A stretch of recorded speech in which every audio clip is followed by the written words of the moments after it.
one of my favorite ones from you is self-belief is overrated, generate evidence. Yeah. I say I don't believe in myself. I have evidence. Like, I know what I have done because I have done it and I can see it and it's real. And like when people talk about trusting the process, it's much easier to do when the process is paid off for you. It's hard to trust the process when you've never seen it work.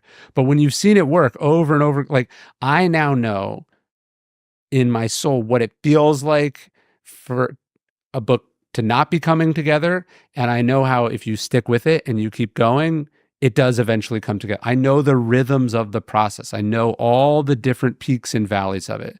So I don't think that much about it. I just show up and I do the stuff, right? And that's it. The more you do it, the more reps you get. You just have this confidence of like, I can handle anything because I've handled everything up until this point. That's what, to me, what confidence is. So do you have more self-belief now than you did 5 years ago, than you did 10 years ago? I guess it depends on what we're saying. Like, to me, belief is, is faith without evidence, right? I have an understanding of what I am capable of, but the paradoxical part is like, how do you know you can do something that you've never done before? This is where it gets interesting. When I sat down to write my first book, I was confident that I could do it because I'd done hard things before, because I'd worked on similar projects. I had an awareness of like the positive traits that I bought, but I didn't know I could do it. To know I could do it would be belief in something that I did not have. I could not actually say. Does that make sense? Yeah, it does. I suppose the alternative to know that you could do it would be that the task that was in front of you was so unchallenging to you that there was no way that you could fail. There's a great Seth Godin bit about how imposter syndrome is just a natural byproduct of you stretching your limits. Each time that you do choose to do something which is so far beyond what you've done before, like, what would it mean to not feel like an imposter? Yeah, if you're not afraid, you're not reaching, right? And you should be putting yourselves in positions where you're not sure if you could do it. You hope you can do it. Mm-hmm. You have confidence that you're not someone who quits when things are hard. And these are what allow you to make a rational bet that it's not a totally reckless thing to do. You know, it was cool. We were talking before we started about the live things that I was doing. You've got some live shows coming up this summer. Australia? Yeah. Australia. And I did this last year. And, I had a phenomenal first show in Dublin on a Thursday night. And it was classic sort of slightly rowdy Irish crowd that had had a few drinks beforehand. And it was, I got like a 500-person standing event, which was totally like I wasn't going out there giving a sermon, but it was just very nice and a lot of positive encouragement. And then the Manchester show, which was the Friday, I just ate shit. And it was a Friday, it was a slightly bigger venue, it was a bit brighter, maybe my delivery wasn't quite there. My mum and dad were in the crowd and loads of my friends were there, so I was a little bit more tense and more nervous. And at the halftime interval, 45 minutes in, I was like, I just wasn't happy with how it was going. And I went and I looked in the mirror and I had a little word with myself. And I was like, hey, 600 people came to see you in Manchester on a Friday night.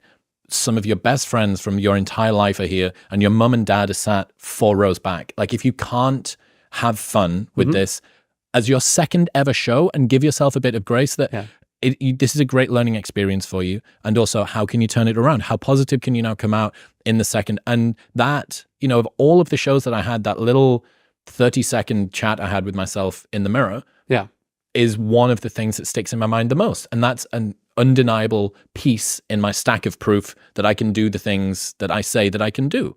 Yeah, and if it had just gone swimmingly, you wouldn't have had that sort of moment where I think what you actually emerge from that with is a better thing, which is you have the sense that you can lose your grip on it a little bit and grab it Bring back. it back, 100%. And so that's a super valuable skill, because now when you go up there, you're like, I got this, right? Yeah. You want things can go wrong. The projector can stop. The mic can die. We did this show in Vancouver, and it was so much fun. That was another Friday night in Canada. This time it was me and James. And dude, it was audience was great, venue was fantastic. Mike just kept on dying, kept on dying all the time. And we had so much fun with it because we were both really comfortable. And I was like, again, going back now, I was telling you about Jimmy Carr, one of the first shows I ever saw him do is Mike kept on dying, and he just styled it out. And you love the guy even more because of how charming he is with going through the nightmare. He doesn't get uptight. He doesn't start shouting at people. It was awesome. So yeah, I think oddly what we want in anticipation is for everything to go smoothly and for nothing to go wrong. And what we value in retrospect is all of the shit going sideways, as long as we come out of it like relatively unscathed. Or even not unscathed, right? Because let's say you just completely bomb, like it's just the worst. And I've had some where, like they told me the audience was this, so I built it around that, and then oops, we miscommunicated. Like I've had it go really Swing bad. and miss. And it's not that bad. You know what I mean? Like comedians talk about the feeling of bombing, the freedom of it, because you don't die. It's not fun. It's not great, but you still get paid, and it is what it is. Strategic learning. So having the worst case scenario happen to you can be freeing in another way, which is you realize it's not actually that bad of a worst case scenario. Have you got any advice to people who are going through a difficult time, financially, emotionally, relationally, whatever it might be, and they're thinking, is there a way that you've been able to project out ahead the fact that in retrospect, this is going to be something that I'm really going to value? Yeah. That going through difficult times at the time just sucks so hard. Have you been able to sort of meta-cognizant pull yourself out a little bit more? Yeah, Freud said once, in retrospect, the struggle will strike you as most beautiful. Like the years of struggle will strike you as most beautiful. And it's true. You think about the worst moments of your life from earlier.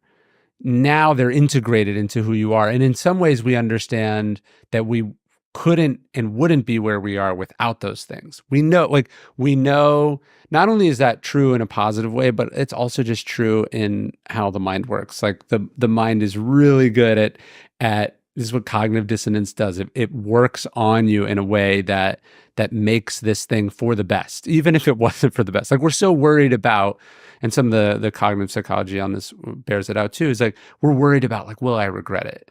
You won't regret it because you actually don't have that many regrets at all. That's the mind is pretty good at minimizing that feeling of regret. We convince ourselves that what happened was for the best. So we know this is almost certainly where we're going to end up in 6 months, in a year, in 10 years, in 30 years. And so why torture yourself in the interim, right? Why not give yourself some of that grace now? Why not go, hey, I understand that this is going to be a thing that forms me as a human, and in the future, I will be grateful for it. Maybe I can't get there right now. There's this story, Hemingway moves to Europe with his wife. He's writing in France. He's struggling as this journalist, writer, freelancer.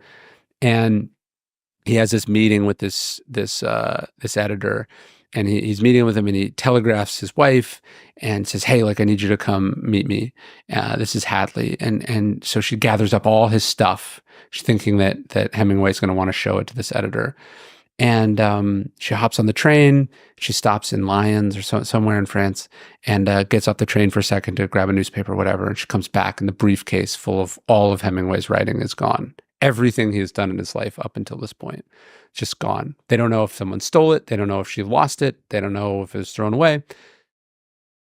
So Hemingway loses everything that he had produced up until this point. And it's obvious, like when you hear the story, okay, yes, this was the defining moment. He reinvents his style. He comes back from, we know how the story ends. But there's this letter that he writes to Ezra Pound, and he goes, this is right after it happens. He's telling him the story. And he goes, I know you're going to tell me this is all for the best. It's all going to work out. I should be grateful that it happened. And he says, but I'm not there yet. And I love that because I think that's it's okay to not be there. It's okay for it to feel shitty when you've gotten dumped, when you've failed, when you've lost a bunch of money, when you've had to admit defeat on something. It's okay. But you can simultaneously know that in the future, you don't have to feel the same way, and you almost certainly won't feel the same way. And I like that Hemingway said, I'm not there yet.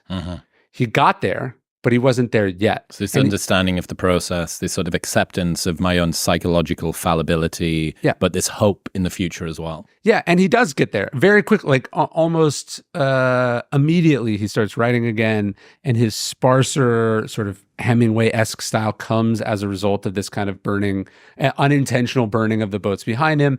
And he even fictionalizes the scene where this happened to the writer. So he's able in that scene to articulate everything that Ezra Pound was trying to say to him in this moment, but he wasn't there yet. And so like when the Stoics say the obstacle is the way, like I try to be, I'll get people to be like, hey, my brother-in-law just got diagnosed with cancer, or my spouse cheated on me, or my company just failed.